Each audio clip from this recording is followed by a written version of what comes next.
So for this video, I'm going to be ranking all the Scooby-Doo monsters from like Halloween episodes. I know it's June, but I thought this would be a good idea for a video. And since it's the middle of summer and it's hot and it's so humid outside, that's why I have a fan on in here. I just decided to do something where it's a cool season, fall. And a lot of these episodes are really solid and feature actors in one rating. A really solid actor. I'm just really tired because for most of Saturday I was scuba training to get my certification, and it was like 5 hours. But I'm still committed to this. Let's get started. At number 10, I have the robot scarecrows and the ghost of Hank Banning. This episode of Scooby-Doo Halloween is great and all, but the monsters are kind of a letdown for me. This is just my opinion, though. As for the scarecrow robots, they're easily defeated once the gang figures out they're mechanical, so they can easily knock them down, which is a big factor taken away from them. Oh well. Maybe. As for the ghost of Hank Banning, he's kinda better. And the reveal that it's Velma's cousin Marcy, and what's more dumb is her motive. She was disappointed that her birthday, which is on Halloween, gets upstaged every year. What a petty reason for such a... I know. Let's just go on.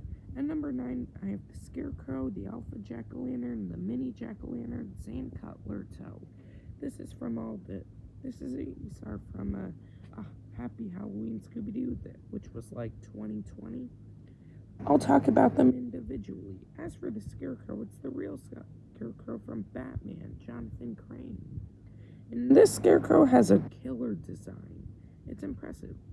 As for the Jack-O-Lanterns, they're good. But and to think that the Alpha Jack-O-Lantern turned the Mini Jack-O-Lanterns into people it chose as its victims. And as for Cutler Toe, he was the real mastermind, a criminal they conned the past off screen. He even disguised himself as a sheriff for past movies, Curtis of the 13 Ghosts, Return to Zombie Island. And Cutler Toe actually manages to do a pretty good scheme. But this movie just has too many to keep track of.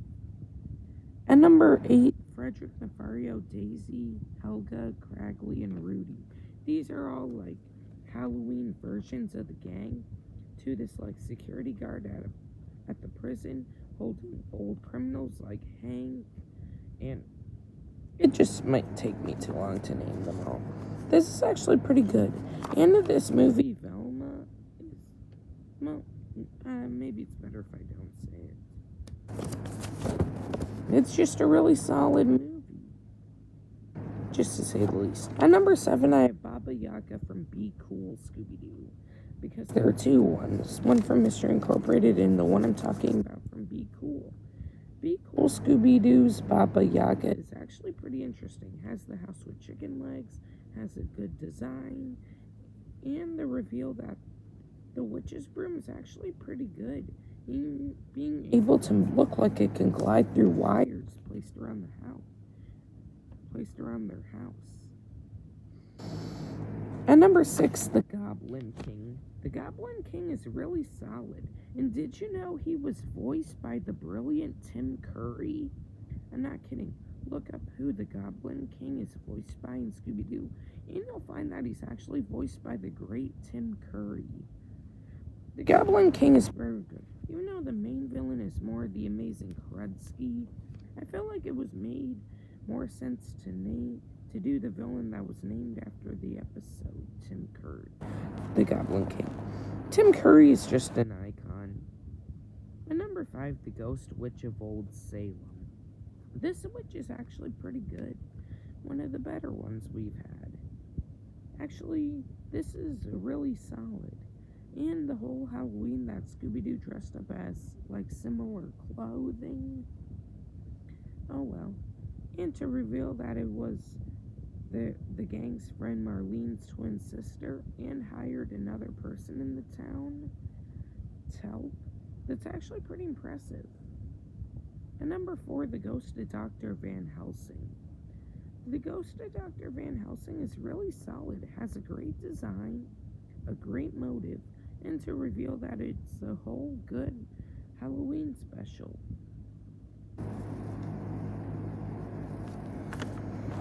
Yeah, just to name a few good things about him, but 10 for the last 3. And number 3, I have Boo Beard from Be Cool Scooby-Doo. Yeah, they chose a pirate for a Halloween special, which actually worked out.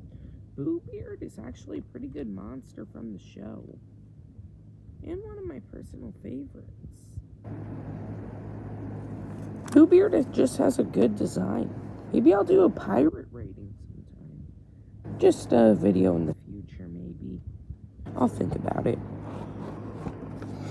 And Boo Beard's motive of him being the caretaker to the Johnson just so he can get the whole property and turn it into like a hotel or something. I don't know. And number 2, I have Cornfield Clem. Cornfield Clem is pretty interesting. With the whole culprit being Abner and the main clues of his hands being like as if they were safe crackers, which they were. And him burying money in an open field. And to him using the legend of Cornfield Clem, even landing extensions to his arms to make him more threatening, and having a scythe. Cornfield Clem is just really solid and has a great design, but only one more can top that. And number 1, the Headless Horseman from the Scooby-Doo show. The Headless Horseman is really solid.